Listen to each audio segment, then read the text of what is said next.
Residents are desperately trying to get their prepaid electricity meters recoded ahead of Sunday's deadline. Over 2 million households which receive electricity from Eskom and municipalities are yet to be migrated to the new system. Now, electricity entities will stop dispensing KRN1 electricity tokens, thus making the old metering system inactive. Electricity Minister Kgosientsho Ramokgopa has again appealed to households to upgrade their prepaid electricity meters before the November 24 deadline.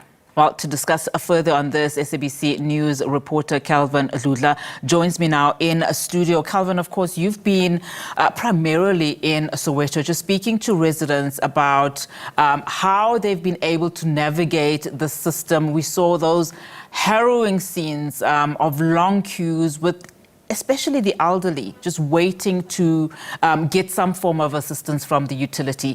Talk to us about what you've been able to see on the ground. Good afternoon to you, Unati Bajashe, and to our SABC viewers at home. Yes, we started in Zola, in Soweto, and we saw lines, sneaky lines, and the people were complaining about that they have been staying so long without getting help. I can tell you that if people are sleeping there, Unati, because they want to make sure that they meet the Sunday deadline. They are complaining, though, about corruption because allegedly, so according to them, there are officials that are working with other people just to make sure that they don't follow the queue. They just pay according to them, and they are complaining about that. When it's their time, they are given a runaround. We had to move to Orlando Communal Hall, also in Soweto. A devastating situation, Unati and the viewer at home. Someone died today. We were told that a father came there at around 4:30. He didn't take medication, and he complained about that and that he's not feeling well, and he fell. And unfortunately, when they called the paramedics, he was declared dead on the scene. It was a devastating situation, frustrating indeed, especially for those who were there, saying that this is traumatizing for them. They can't stand this. You could imagine, Unati, you have a ticket, it's 4 o'clock late, and you are number 1,000. And that means obviously you won't be able to get in today, and it's highly impossible that you get in tomorrow. Maybe over the weekend you can get a chance. We then went to Dludla, also in Soweto, not far from Orlando East. That is where Minister of Electricity, that would be Dr. Kgosientsho Ramokgopa, was addressing frustrated residents to say that they are trying by all means as Eskom to resolve the issue. There's something that we need to clear for our viewers, because I could see some of them on social networks, on social media, they are confused. Dr. Kgosientsho Ramokgopa said they are extending working hours, because you would know government offices, sometimes they operate up until 3 or 4. But he told residents that because of this situation, they will work up until 7. So people thought maybe he is referring to the deadline, which is Sunday. So he is saying they are extending operating hours, but not the deadline, which is on the 24th of November 2024. Frustrating situation. Do you get a sense that people understand what this rollover is all about? Because, I mean, what we know for sure is that, you know, Eskom knew about this changeover, you know, years ago, that some people are, in fact, some had changed or managed to change into this new system last year even. So it seems like there's a discrepancy in which some people are saying they didn't know about it. Eskom is saying, well, we have given people enough time to make this changeover. Do you get a sense that those people that are there, that are queuing, are unfairly accusing Eskom of not communicating enough? That's what I thought earlier, because you would understand that if government says to people, this is the program that you are rolling and this is the closing date, then that would mean that people now need to go and have sneaky queues.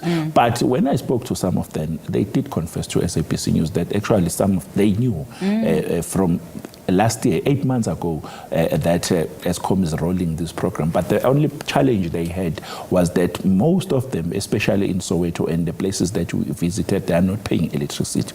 So the issue was that the engagement between them and Eskom would mean that Eskom would be able to see that they don't pay. So they delayed because they didn't think that Eskom will come with this plan to say, if you don't submit your details, then on Sunday, then you won't have electricity from there.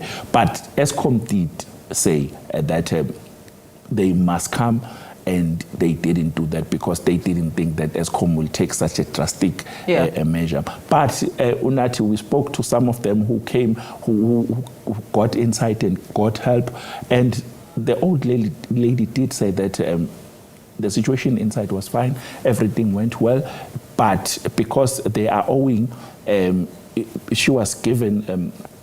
She was told that because you are owing us, we won't switch off your electricity, but there is a plan that we are using that you have to use in order to pay us. But to answer your question, most of them, they knew that Eskom is rolling such a program. The problem was that they couldn't go to Eskom offices because they knew that they are not paying electricity. Were you able to ascertain, about the over 2 million households that we are hearing of that have not been able to migrate to the new system?